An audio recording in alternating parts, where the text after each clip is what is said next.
મિત્રો, આ જોઈન્ટ તમે જોઈ શકો છો. આ જોઈન્ટ ઉપરથી જ પુલ આખો સ્વિંગ થાય છે અને જહાજોને જવા માટેનો રસ્તો ખુલે છે. મારી સાથે આજે રિઝવાનભાઈ છે. એ સિડનીના અંદર ખાસા 20 વર્ષથી છે. તો રિઝવાનભાઈ, તમને આ એરિયાની શું ખાસિયત છે? એમ અહીંયા પોર્ટ બી છે, સિટી બી છે. પશ્ચિમ સાયકલ પાથની વચ્ચે ઉત્તર કિનારાની રેલવે લાઇન આવેલી છે. આ પુલ તરફનો મુખ્ય માર્ગ બ્રેડફિલ્ડ હાઈવે તરીકે, અને તમે જુઓ કેટલી લાંબી આ લિમોઝિન કાર છે. એ ખરેખર ધનાઢ્ય વ્યક્તિઓ માટેનું એક સ્ટેટસ સિમ્બોલ હોય છે. અને બાળકોને વાલીઓ એક અલગ જાતનો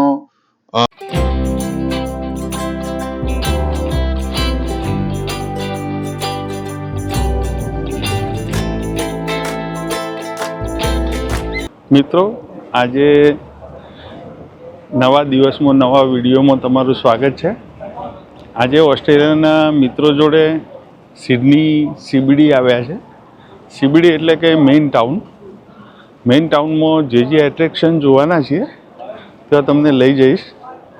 અને ઓસ્ટ્રેલિયાના નંબર 1 સિટી, મોસ્ટ પોપ્યુલેટેડ સિટીમાં તમારું સ્વાગત છે. મિત્રો, હાલ જે આપણે બ્રિજ ઉપર ચાલી રહ્યા છીએ એનું નામ છે પીરમોન્ટ બ્રિજ. કોકલ ખાડી પરનો હેરિટેજ સ્વિંગ બ્રિજ છે. ઓસ્ટ્રેલિયાના ન્યૂ સાઉથ વેલ્સના સિડની સ્થાનિક સરકારી વિસ્તારના સિટી ઓફ સેન્ટ્રલ બિઝનેસ ડિસ્ટ્રિક્ટની પશ્ચિમે પોર્ટ જેક્સનના ભાગ ડાર્લિંગ હાર્બરમાં સ્થિત છે. 1902માં ખોલવામાં આવેલા પુલ શરૂઆતમાં કેન્દ્રીય વેપારી જિલ્લા અને પીરમોન્ટ વચ્ચેના પીરમોન્ટ બ્રિજ રોડ દ્વારા મોટર વાહનોનો ટ્રાફિક વહન કરતો હતો. 1981 થી બ્રિજ પર માત્ર રાહદારીઓ અને સાયકલ ટ્રાફિકને વહન કરે છે, કારણ કે મોટર વાહનોને અડીને આવેલા ફ્રીવે ઓવરપાસ તરફ વાળવામાં આવ્યા હતા. બ્રિજને 28 જૂન 2002ના રોજ New South Wales state heritage રજિસ્ટરમાં ઉમેરવામાં આવ્યો હતો. જીમી બાર્નસનું 1985નું ગીત I'd die to be with you tonight bridge ઉપર ફિલ્માવવામાં આવ્યું હતું. તેની સાથે સ્વિંગ આઉટ કન્ફિગરેશનમાં હું આજે રાત્રે તમારી સાથે રહેવા માટે મરી જઈશ એવો અર્થ થાય છે. પહેલો પીરમોન્ટ બ્રિજ 17 માર્ચ 1858માં ખોલવામાં આવ્યો હતો અને જહાજોને પસાર થવા દેવા માટે લોખંડના કેન્દ્ર સ્વિંગ પેનલ સાથેનો લાકડાનો ખૂટો પુલ હતો.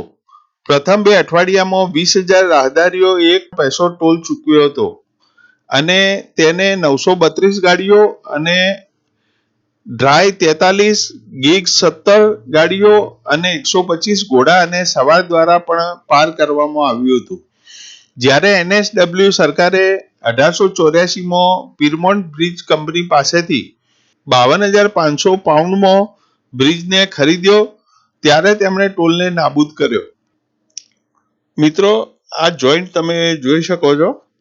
આ જોઈન્ટ ઉપરથી જ પુલ આખો સ્વિંગ થાય છે અને જહાજોને જવા માટેનો રસ્તો ખુલે છે. લાકડાનો પીરમોન્ટ બ્રિજ 1902માં એક નવા સ્ટીલ બ્રિજના બાંધકામ સાથે અદ્રશ્ય થઈ ગયો હતો, જેને બનાવવામાં 33 મહિનાનો સમય લાગ્યો હતો. સિડનીની પ્રથમ કારને સમાવવા માટે સમયસર પૂર્ણ કરવામાં આવ્યો હતો.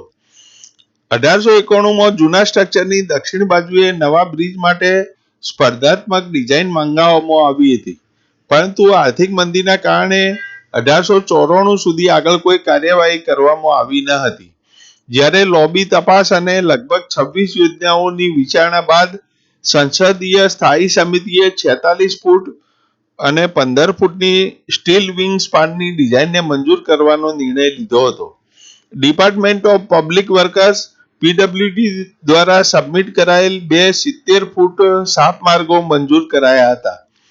નવા પુલનો પાયો 6 સપ્ટેમ્બર 1899ના રોજ એડવર્ડ વિલિયમ ઓ સુલિવાન, રાજ્યના વર્કર્સ મિનિસ્ટર દ્વારા મૂકવામાં આવ્યો હતો અને ન્યૂ સાઉથ વેલ્સના ગવર્નર હેરી રોસન દ્વારા 28 જૂન 1902ના રોજ બ્રિજ ટ્રાફિક માટે ખુલ્લો મૂકવામાં આવ્યો હતો. અલ્ટીમો પાવર હાઉસમાંથી વીજળી દ્વારા સંચાલિત સ્વિંગ બ્રિજ 45 સેકન્ડમાં ખોલી અને બંધ કરી શકાય છે. પર્સિયલન બ્રિજ ડિઝાઇનના PWD engineer in chief Pyrmont bridge અને 550 થી વધુ બ્રિજો એમણે ડિઝાઇન કર્યા હતા. મિત્રો, અત્યારે આપણે ડાર્લિંગ હાર્બર ઉપર છીએ. હું તમને એમની થોડી માહિતી આપી દઉં.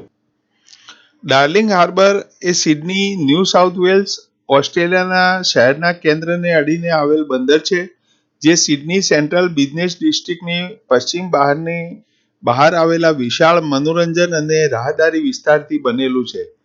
મૂળ રૂપે લોંગ કોવ નામ આપવામાં આવ્યું છે. આ વિસ્તાર ચાઇના ટાઉનથી ઉત્તર તરફ કોકલ ખાડીની બંને બાજુઓ સાથે પૂર્વમાં કિંગ સ્ટ્રીટ, વાર્ફ અને પશ્ચિમમાં પિરમોન્ટનના ઉપનગર સુધી વિસ્તરે છે. કોકલ ખાડી એ ડાર્લિંગ હાર્બર બનાવે છે. તે માત્ર એક જળમાર્ગ છે જે ઉત્તરમાં ખૂબ મોટા પોર્ટ જેક્સન તરફ ખુલે છે. પ્રોપર્ટી NSW દ્વારા સિડની શહેરના સ્થાનિક વિસ્તારની સીમિત વિસ્તાર અને તેની આસપાસના વિસ્તારનું સ્વતંત્ર રીતે સંચાલન કરવામાં આવે છે. મારી સાથે આજે રિઝવાનભાઈ છે. એ સિડનીના અંદર ખાસા 20 વર્ષથી છે.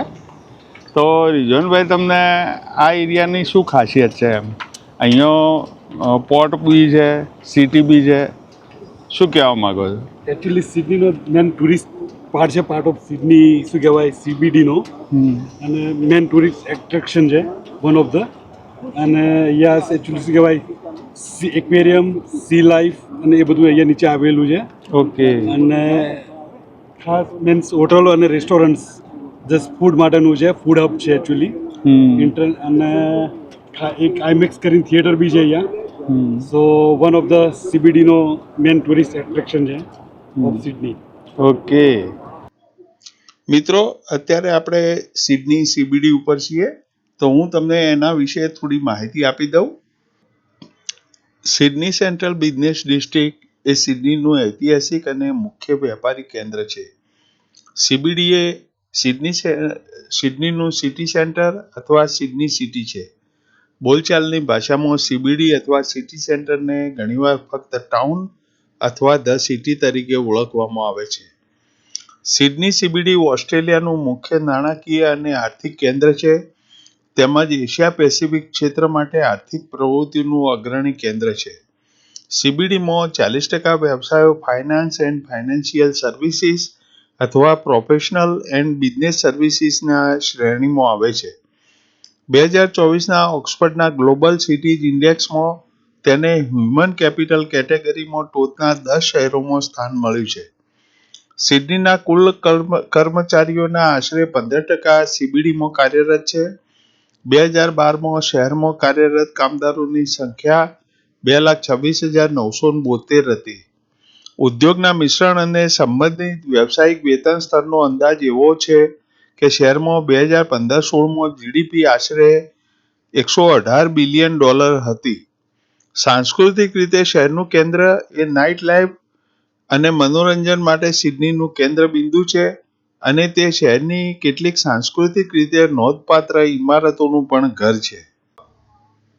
સિડનીનો ઇતિહાસ શરૂઆતના સમયમાં ઓસ્ટ્રેલિયન એબઓરિજિનલ્સના કબજા સાથે શરૂ થાય છે, જેમના પૂર્વજો અપર પેલિયોલિથિક સમયગાળામાં સિડની આવ્યા હતા. રેડિયો કાર્બન ડેટિંગ સૂચવે છે કે તેઓ ઓછામાં ઓછા 30,000 વર્ષ સુધી સિડની અને તેની આસપાસ રહેતા હતા. પોર્ટ જેક્સનથી પીટરશામ સુધી સિડની કોવમાં કેડિગલ કુળનો વસવાટ હતો. મૂળ જૂથો દારૂંગ ગોરિંગાઈ અને ધારીવાલ હતા. શહેરના આધુનિક ઇતિહાસની શરૂઆત 1788માં બ્રિટિશ જહાજોના પ્રથમ કાફલાના આગમન અને ગ્રેટ બ્રિટન દ્વારા કેદીઓની વસાહતની સ્થાપના સાથે થઈ હતી. પોર્ટ જેક્સન એટલે સિડની હાર્બરની આસપાસનો ઘણો બધો વિસ્તાર એબઓરિજિનલ જાતિઓનું ઘર હતું.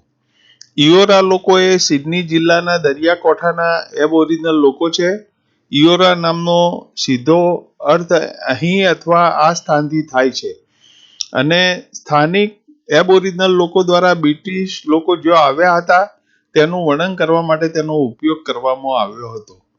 બોટની ખાડીમાં પહોંચ્યા પછી કેપ્ટન આર્થર ફિલિપે નક્કી કર્યું કે આ વિસ્તાર યોગ્ય નથી કારણ કે તેની જમીન નબળી છે, કોઈ સુરક્ષિત લંગર નથી અને પાણીનો ભરોસાપાત્ર સ્ત્રોત નથી.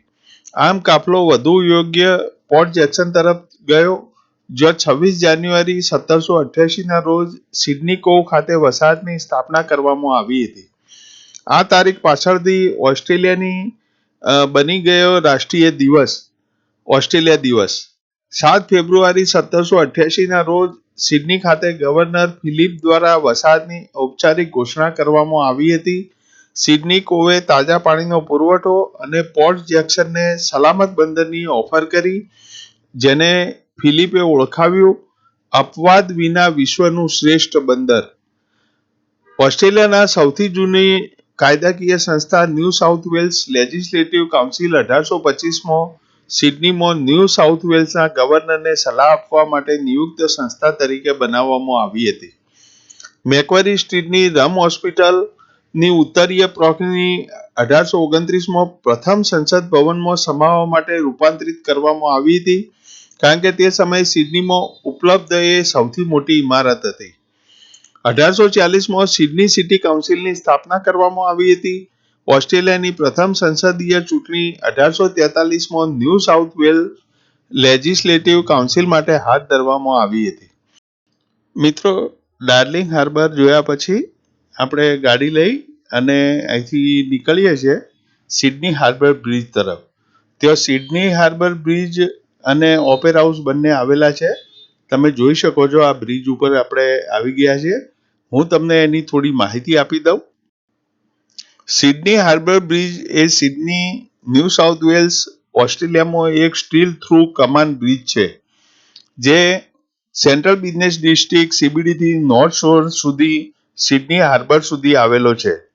બ્રિજ હાર્બર અને નજીકના સિડની ઓપેરા હાઉસના દ્રશ્યને વ્યાપકપણે સિડની અને ઓસ્ટ્રેલિયાની પ્રતિકાત્મક છબી તરીકે ગણવામાં આવે છે. તેની કમાન આધારિત ડિઝાઇનને કારણે ધ કોથેન્જરનું પણ હુલામણું નામ આપવામાં આવ્યું છે. આ પુલ દ્વારા રેલ, વાહનો, સાયકલ અને રાહદારીઓની અવરજવર થાય છે. New South Wales department of public વર્ક્સના જ્હોન બ્રેડફિલ્ડના નિર્દેશન હેઠળ બ્રિજની મિડલ્સબ્રોની બ્રિટિશ ફર્મ ડોમેન લોંગ દ્વારા ડિઝાઇન અને નિર્માણ કરવામાં આવ્યું હતું. 1932માં તેને ખોલવામાં આવ્યો હતો. બ્રિજની સામાન્ય ડિઝાઇન, જેનું ઉત્પાદન બ્રેડફિલ્ડે NSW ડિપાર્ટમેન્ટ ઓફ પબ્લિક વર્ક્સને સોંપ્યું હતું, તે ન્યૂયોર્ક સિટીના હેલગેટ બ્રિજની રફ નકલ હતી. ટેન્ડર પ્રતિભાવોમાંથી પસંદ કરાયેલી ડિઝાઇન ડોર્મેન લોંગ દ્વારા બનાવવામાં આવી હતી, જેણે તેના પોતાના ટાઇન બ્રિજમાંથી કેટલીક ડિઝાઇનનો લાભ લીધો હતો. તે વિશ્વનો 10મો સૌથી લાંબો પહોળો કમાન પુલ છે અને સૌથી ઊંચો સ્ટીલ કમાન પુલ છે, જે ટોચથી પાણીના સ્તર સુધી 134 મીટર ઊંચે આવેલો છે.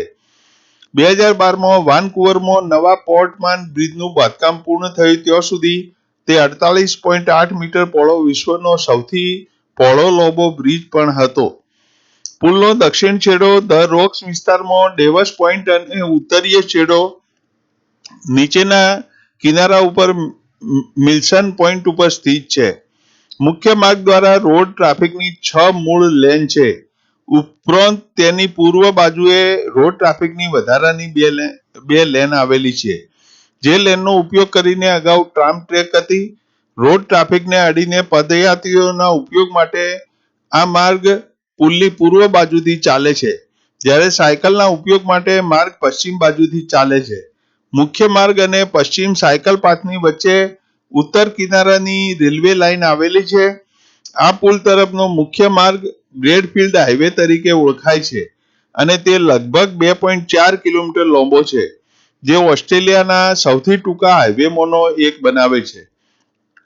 1814ની શરૂઆતમાં પુલ બાંધવાની યોજના હતી, જ્યારે કેદીઓ અને જાણીતા આર્કિટેક્ટ ફ્રાન્સિસ ગ્રીનવેએ ગવર્નર લચલાનના મેકવરીના સમક્ષ પ્રતિષ્ઠિત રીતે બંદરના ઉત્તરથી દક્ષિણ કિનારા સુધી પુલ બાંધવાનો પ્રસ્તાવ મૂક્યો હતો. 1825માં ગ્રીનવેએ તત્કાલીન ધ ઓસ્ટ્રેલિયન અખબારને એક પત્ર લખ્યો હતો, જેમાં જણાવ્યું હતું કે આ પ્રકારનો પુલ શક્તિ અને ભવ્યતાનો ખ્યાલ આપશે. જે વસાહત અને મધર કન્ટ્રી પર શાખ અને ગૌરવ પ્રતિબિંબિત કરશે. ગ્રીનવેના સૂચનોમાંથી કોઈ પરિણામ આવ્યું નહીં, પરંતુ વિચાર જીવંત રહ્યો. 19મી સદી દરમિયાન ઘણા વધુ સૂચનો કરવામાં આવ્યા.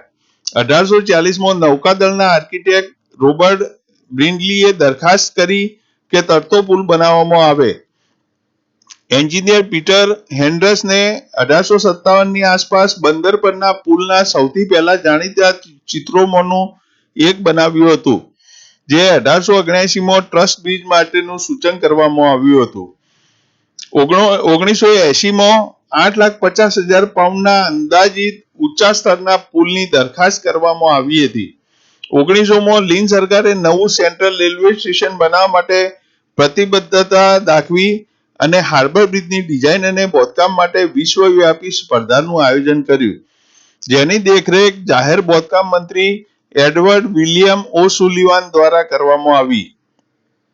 GEW લંડન સ્થિત એન્જિનિયર ફ્રુટવેલને 1,000 પાઉન્ડનું પ્રથમ ઇનામ આપવામાં આવ્યું હતું. સ્થાનિક એન્જિનિયર નોર્મન સેલ્ફે સસ્પેન્શન બ્રિજ માટે ડિઝાઇન સબમિટ કરી અને 500 પાઉન્ડનું બીજું ઇનામ જીત્યું.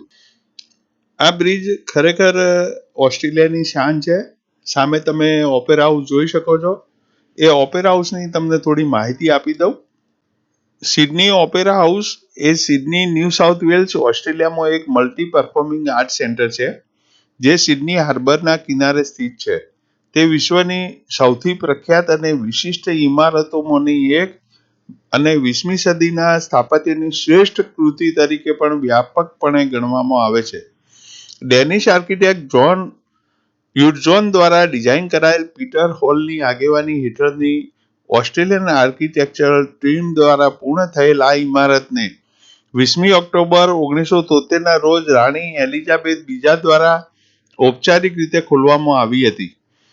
1957માં આંતરરાષ્ટ્રીય ડિઝાઇન સ્પર્ધાની વિજેતા તરીકે યુડઝનની પસંદગીના 16 વર્ષ પછી પ્રીમિયર જોસેફ કોલિનની આગેવાની હેઠળની ન્યૂ સાઉથ વેલ્સ સરકારે 1958માં યુડઝોન નિર્દેશન બાંધકામ સાથે કામ શરૂ કરવા માટે અધિકૃત કર્યું હતું. બિલ્ડિંગ અને તેની આસપાસનો વિસ્તાર સિડની હાર્બર પર સિડની કોવ અને ફાર્મ કોવ વચ્ચે, સિડની સેન્ટ્રલ બિઝનેસ ડિસ્ટ્રિક્ટ અને રોયલ બોટનિક ગાર્ડનને અડીને અને સિડની હાર્બરની બ્રિજની નજીક સમગ્ર બેનેલોંગ પોઈન્ટ ઉપર આવેલું છે. ઇમારતમાં બહુવિધ પ્રદર્શન સ્થળોનો સમાવેશ થાય છે, જે એક સાથે વાર્ષિક 1800થી વધુ પ્રદર્શનનું આયોજન કરે છે, જેમાં 1.4 મિલિયનથી વધુ લોકો હાજરી આપે છે. Australia opera house, Sydney theatre company અને સિડની સિમ્ફની ઓર્કેસ્ટ્રા જેવી ઘણી બધી કંપનીઓ સાથે અસંખ્ય કલાકારો દ્વારા પ્રદર્શન રજૂ કરવામાં આવે છે.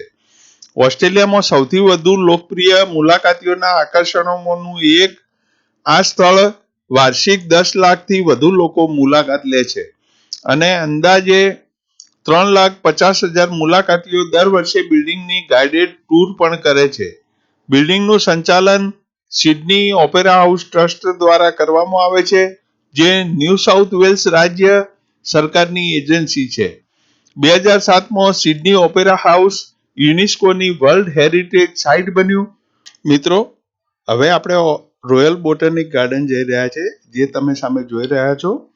એની તમને થોડી માહિતી આપી દઉં. રોયલ બોટનિક ગાર્ડન સિડનીની એ હેરિટેજ સૂચિબદ્ધ મુખ્ય 74 એકર બોટનિકલ ગાર્ડન, ઇવેન્ટ સ્થળ અને જાહેર મનોરંજન વિસ્તાર છે, જે સિડની સેન્ટ્રલ બિઝનેસ ડિસ્ટ્રિક્ટના પૂર્વ કિનારે ફાર્મકોવ ખાતે સ્થિત છે, જે સિડની શહેરમાં ન્યૂ સાઉથ વેલ્સ અને ઓસ્ટ્રેલિયાના સ્થાનિક સરકારી વિસ્તાર છે. 1816માં ખોલવામાં આવેલ આ બગીચો ઓસ્ટ્રેલિયાની સૌથી જૂની વૈજ્ઞાનિક સંસ્થા છે. વિશ્વની સૌથી મહત્વપૂર્ણ ઐતિહાસિક વનસ્પતિ સંસ્થાઓમાંની એક છે. તેનું માળખું અને મુખ્ય ઘટકોની ડિઝાઇન ચાર્લ્સ મૂર અને જોસેફ મેડન દ્વારા કરવામાં આવી હતી, અને એલન કનિંગહામ, રિચાર્ડ કનિંગહામ અને કેરિક ચેમ્બર્સની દેખરેખ હેઠળ ડિઝાઇન અને બાંધવામાં આવેલા બગીચો ન્યૂ સાઉથ વેલ્સ સરકારની માલિકીનો છે. તેનું સંચાલન royal boat neck gardens and domain દ્વારા કરવામાં આવે છે. ગાર્ડન અને ધ ડોમેન વર્ષના દરેક દિવસ ખુલ્લા હોય છે અને પ્રવેશ મફત હોય છે. Sydney harbour, Sydney opera house અને ડોમેનના વિશાળ જાહેર પાર્કલેન્ડ્સ પર તેની અદ્ભુત સ્થિતિ સુનિશ્ચિત કરે છે કે સિડનીમાં સૌથી વધુ મુલાકાત લેવાયેલા આકર્ષણોમાંનું એક છે. આ બગીચો દક્ષિણ અને પશ્ચિમ કાહિલ એક્સપ્રેસવે, ઉત્તર પશ્ચિમમાં મેકવરી સ્ટ્રીટ, પૂર્વમાં આર્ટ ગેલેરી રોડ અને ઉત્તરમાં સિડની હાર્બરથી ઘેરાયેલો છે. અને મિત્રો, આજે સિડની હાર્બર એટલે કે પોર્ટ જેક્સન, જેનો વિસ્તાર ખૂબ જ મહત્વનો છે ઓસ્ટ્રેલિયામાં, એની તમને થોડી માહિતી આપું. પોર્ટ જેક્સન સામાન્ય રીતે સિડની હાર્બર તરીકે ઓળખાય છે, જેમાં Sydney Harbour, Middle Harbour, North Harbour, Lane Cove અને પેરામાટા નદીઓનો પાણીનો સમાવેશ થાય છે.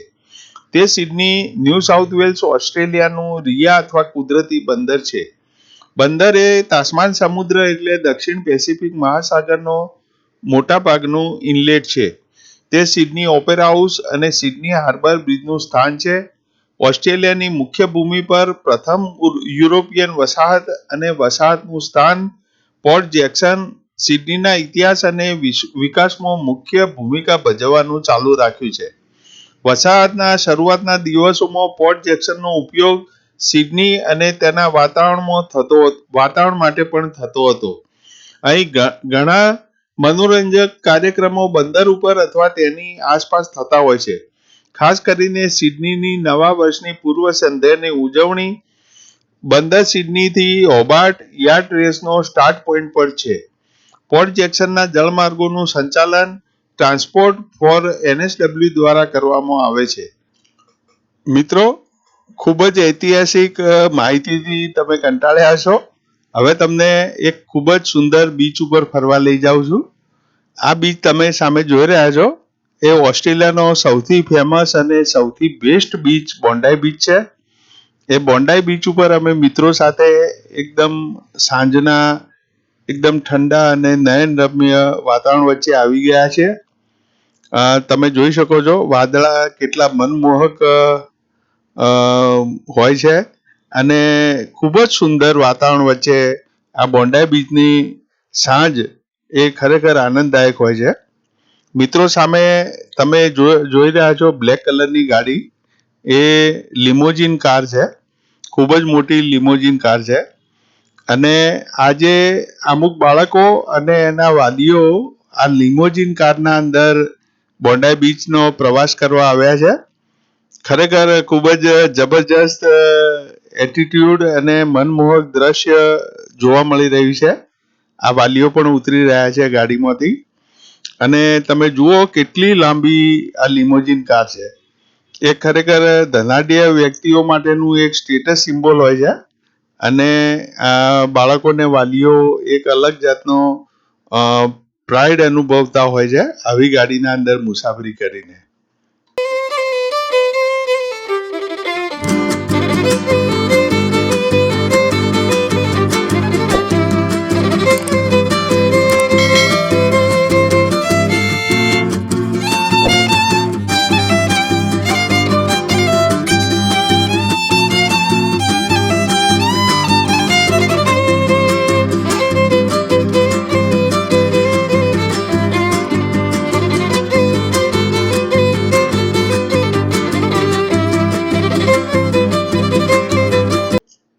ખૂબ જ અદ્ભુત વાતાવરણ છે અને મિત્રો, આ તમે સાઇનબોર્ડ જોઈ રહ્યા છો એ જેલીફિશની વોર્નિંગ છે.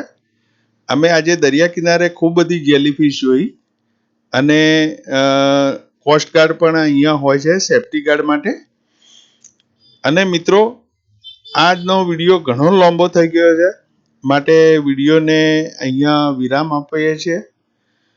મિત્રો, મારી ચેનલને તમે સબસ્ક્રાઈબ ના કરી હોય તો મહેરબાની કરીને સબસ્ક્રાઈબ કરજો. વિડીયો ગમે તો લાઈક કરજો અને મિત્રો સાથે શેર કરજો અને તમારા કોઈ પણ સૂચનો મને કોમેન્ટના અંદર લખીને મોકલજો. ખરેખર તમારા કોમેન્ટ હું દરેક વાંચું છું અને એનાથી સમયાંતરે મને એક તમારો સહારો અને એમાં અપડેટ કરવાનો અવકાશ રહેશે.